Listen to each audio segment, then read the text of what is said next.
Alors voilà, vous le reconnaissez peut-être, c'est Xavier, parce que il fait pas mal parler de lui, en tout cas de sa cabane, parce qu'on a vu plusieurs reportages qui ont été consacrés, notamment un sur France 3, qui avait fait énormément de bruit et qui avait suscité beaucoup de messages et de peurs de la part des gens, parce que dans ce reportage, on voyait qu'il y avait la cour d'appel qui demandait à ce que ta cabane soit détruite.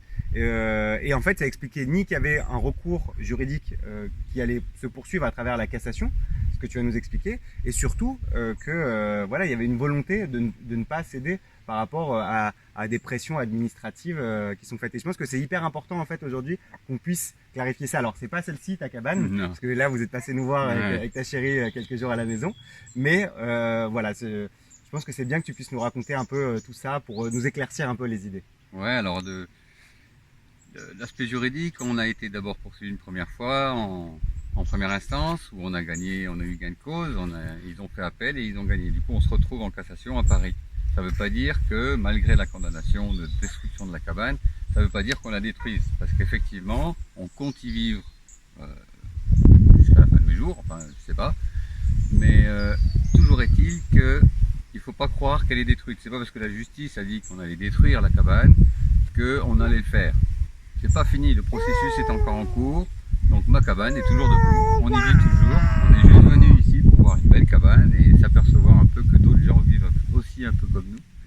Et c'est important, je crois, qu'on se mette en réseau. Bien sûr, d'autant plus que des soutiens, maintenant il y en a plus de 100 000 à travers une pétition. C'est ça. Et en plus de ça, on a conscience, parce qu'il y a les dernières décisions de justice qui ont été rendues par rapport aux actions où on retirait les panneaux du président Ouais. et la Cour a donné raison Ouais. en fait à ces décrocheurs, parce que les motifs écologiques prévaut C'est ça. plus que tout.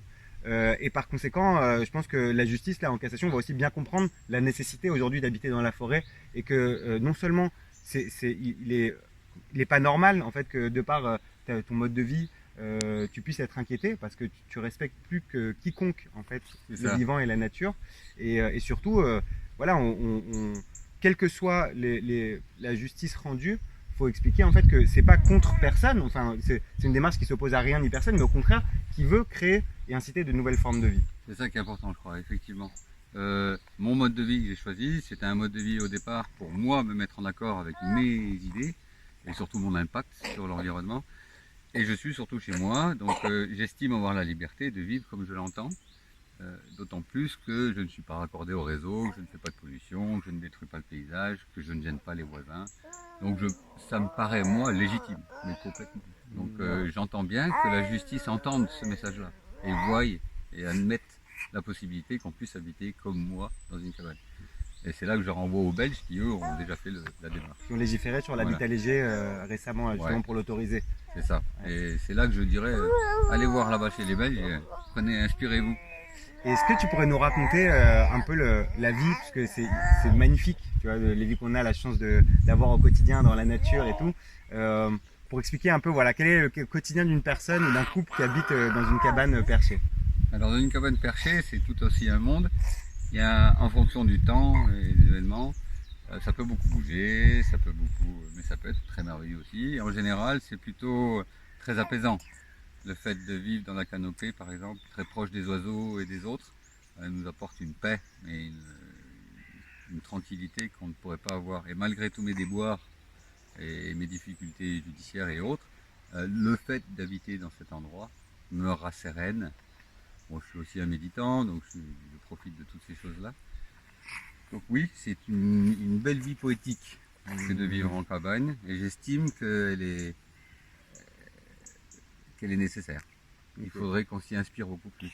Alors c'est clair que tout le monde, moi je ne sais pas construire par exemple une cabane perchée comme tu le fais, mais puisque toi c'est ton métier, tu es lagueur, donc tu connais parfaitement ça et ça nécessite peut-être des connaissances. Ouais. Mais à toutes les personnes qui veulent se lancer pour vivre dans la nature aujourd'hui, pour construire soit des carters, des yurts, des dômes, cabanes, ouais. des dômes, des tiny houses, tout ce qu'il y a, quel conseil tu leur donnerais pour se lancer? Déjà, il faudrait qu'ils fassent une approche. S'ils sont citadins, il faudrait déjà qu'ils commencent par venir et s'accoutumer à un milieu qu'ils n'ont pas l'habitude de côtoyer. S'affronter à des réalités qui sont parfois dures, le gel, la recherche de l'eau, c'est plein de choses qui sont très difficiles et auxquelles il faut avoir un temps d'adaptation. Donc moi je conseillerais aux gens de sortir de leur ville pour aller nous voir ou voir d'autres gens, venir chez vous, c'est très bien, pour se faire une petite idée déjà, un petit oui. Et puis après se lancer vraiment dans l'aventure. Et je pense qu'il est important d'essayer, c'est-à-dire de mettre à œuvre ce qu'on fait. Il faut arrêter de penser, il faut juste agir. Ouais. Exactement. Agir, c'est très important parce que c'est la seule manière d'apprendre réellement. Le savoir livresque est que livresque, le savoir pratique de celui qu'on a exercé, et celui-là, il est dedans, il est en nous. Donc voilà. Moi, Donc je conseillerais tenter, ouais, de prendre un petit bout de forêt chez les amis ou d'en acheter un ou d'aller se promener simplement même sans l'acheter. Ça, c'est la base. Hein. Et de s'exercer le week-end, de passer du temps progressivement. C'est vrai. Essayer avec des bouts de ficelle, avec ce qu'on veut. Bon, après, on peut le faire beaucoup plus techniquement. On peut faire, voilà, on a plusieurs méthodes. Hein. On peut être très très très méthodique ou on peut être très laï, mais ça marche. Okay. Enfin, voilà, à chacun de trouver son chemin. Génial. Bah écoute, merci camarade. Merci beaucoup. C'est cool, on voit qu'on est un bon réseau et franchement ça fait hyper plaisir.